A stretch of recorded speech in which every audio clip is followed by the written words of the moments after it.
गुरुकुल में शिष्यों की शिक्षा पूर्ण हो चुकी थी और आज उनका आखिरी दिन था। गुरुकुल की परंपरा के अनुसार गुरुजी अपने शिष्य को आखिरी उपदेश देने की तैयारी कर रहे थे।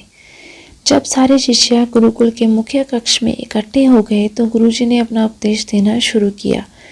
उनके हाथ में लकड़ी के कुछ खिलौने थे। उन्होंने शिष्यों को वो खिलौने दिखाते हुए बोला, मेरे हाथ में जो ये खिलौने हैं, आपको इन तीनों में से अंतर खोजना है।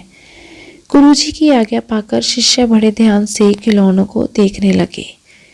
वो तीनों लकड़ी के बने हुए खिलौने थे। बिल्कुल एक समान दिखने वाले गुड्डे थे जिनमें अंतर खोजना बहुत मुश्किल था। तभी एक शिष्य ने एक गुड्डे को परखते हुए कहा, अरे ये देखो, इसके कान में छेद है। यह संकेत काफी था। इतने में सारे शिष्यों ने एक एक करके उन तीनों में अंतर खोज लिया। तो उन सब ने गुरुजी से बोला कि गुरुजी, इस गुड्डों में बस यही अंतर है कि एक के कानों में छेद है, एक के मुंह में और एक कान में छेद है और एक के केवल एक कान में छेद है। उनका जवाब सुनकर गुरुजी बोले, बिल्कुल सही कहा।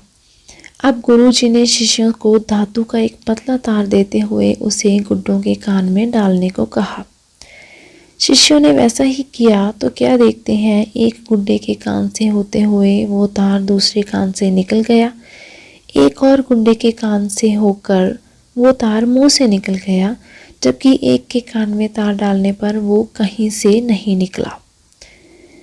इस पर गुरुजी ने उन्हें समझाया कि देखो, इसी तरह तुम्हें जिंदगी में 3 तरह के लोग मिलेंगे। एक वो लोग होंगे जो तुम्हारी बातें सुनकर किसी और के सामने जाकर कहेंगे। ऐसे में उनसे कोई भी अहम बात शेयर मत करना।